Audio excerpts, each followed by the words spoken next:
Bismillahirrahmanirrahim. Assalamualaikum warahmatullahi wabarakatuh. Perkenalkan, nama saya Kuku Panji Tutuko dengan nomor induk mahasiswa 16016164. Di sini saya ingin memaparkan tugas UTS saya dengan mata kuliah Manajemen Pendidikan Jasmani dengan judul Struktur Organisasi Sekolah.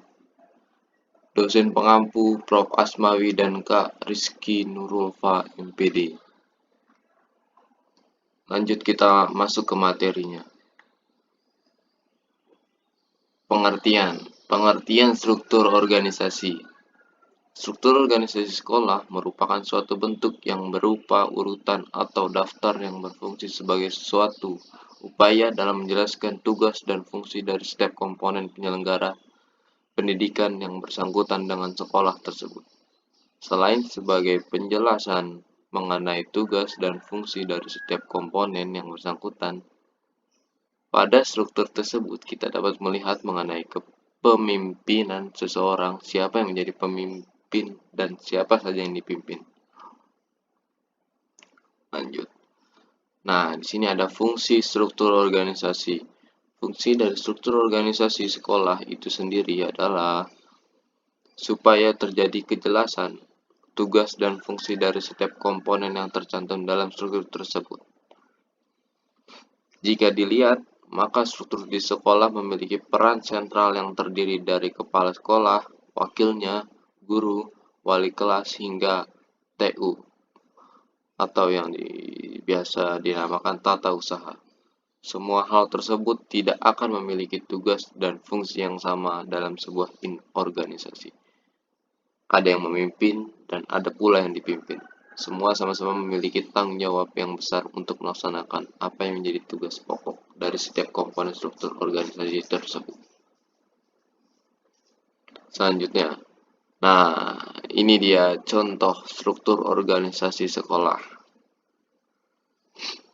Yang pertama itu di bagian paling atas ada kepala sekolah.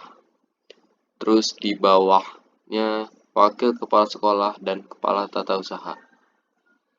Bagian bawahnya lagi ada kurikulum, kesiswaan, sarana dan prasarana, humas, dan yang terakhir ada pendidik. Nah, apa sih tugas-tugas masing tiap bagian yang tadi? Mari kita jelasin di slide ini untuk penugasan masing-masing bagian. Yang pertama itu tadi ada kepala sekolah. Nah, di sekolah yang menjadi puncak pimpinan tertinggi adalah seorang kepala sekolah. Peranannya sangat signifikan untuk dapat membangun perkembangan sekolah menjadi lebih baik. Kepala sekolah harus menjadi contoh yang baik untuk guru, staf, murid, dan lingkungan sekitar. Nah, selanjutnya ada wakil kepala sekolah. Wakil kepala sekolah adalah orang kedua di sekolah yang sama-sama bertanggung jawab dengan kepala sekolah dalam rangka menciptakan sekolah yang baik dan berkualitas. Wakil kepala sekolah harus mempunyai kemampuan yang baik, terutama dalam bidang pendidikan dan manajerial. Itu akan menjadi modal utama agar dapat membantu kepala sekolah dengan baik. Nah, tugasnya wakil kepala sekolah ini sangat bergandengan tangan dengan kepala sekolah. Keduanya itu saling mengandalkan. Jadi sama-sama tidak bisa dipisahkan. Selanjutnya ada kepala tata usaha. Nah, tata usaha ini biasanya yang kita lihat itu tugasnya kayak seperti mengurus pembayaran bulanan sekolah atau yang disebut dengan SPP. Coba mari kita lihat. Tugas kepala tata usaha yaitu membuat program kerja bagian tata usaha untuk sekolah, memberikan pengawasan, pembinaan pada staf tata usaha yang ada di bawahnya, dan membuat laporan terkait keluar masuknya uang di sekolah. Nah, terus selanjutnya ada kesiswaan. Tugasnya apa aja sih? Menjadi pembina OSIS sehingga harus memberikan pengarahan dan bimbingan terhadap kegiatan OSIS di sekolah tersebut. Jadi perencana dan pengawas untuk kegiatan ekstrakurikuler yang ada di sekolah, memberikan penilaian terhadap siswa yang dianggap layak untuk mewakili sekolah untuk kegiatan-kegiatan yang diadakan di luar sekolah.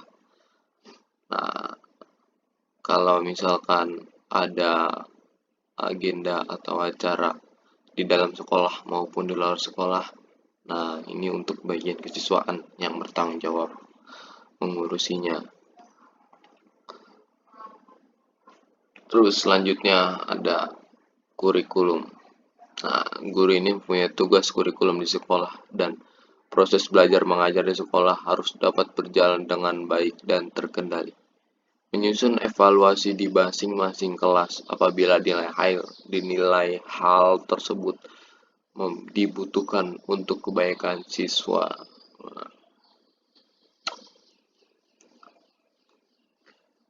Nah, selanjutnya ada sarana dan prasarana. Tugasnya apa aja sih?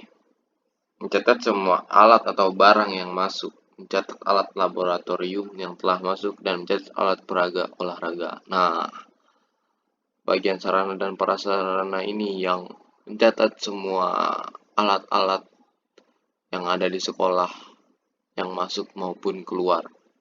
Misalkan seperti ada bangku baru, atau ada meja baru, atau papan tulis baru, atau yang sekarang dipergunakan lebih banyak kan sekarang UNBK itu, ujian nasional berbasis komputer. Nah, komputernya itu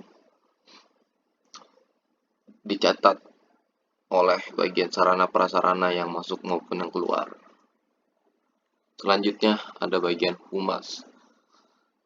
Humas itu interaksi, hubungan dan kerjasama dengan masyarakat, di mana humas sendiri juga memiliki fungsi untuk mempertahankan reputasi atau citra sekolah dengan cara menjalin komunikasi yang baik. Nah, terus selanjutnya yang terakhir itu pendidik. Sebagai pendidik atau edukator, guru bertugas mengarahkan peserta didik pada tingkat kedewasaan berkepribadian sempurna. Nah, khususnya untuk kita para calon-calon pendidik,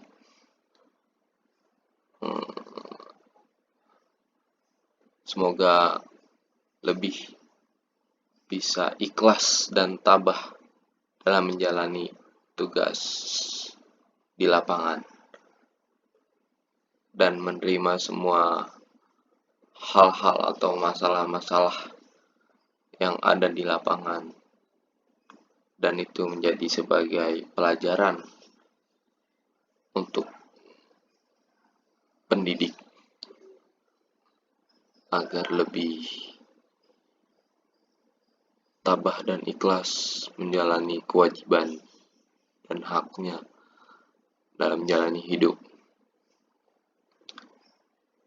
Terima kasih. Selanjutnya, mungkin cukup pemaparan dari saya, kurang lebihnya mohon dimaafkan. Wabillahi taufiq wal hidayah. Wassalamualaikum warahmatullahi wabarakatuh.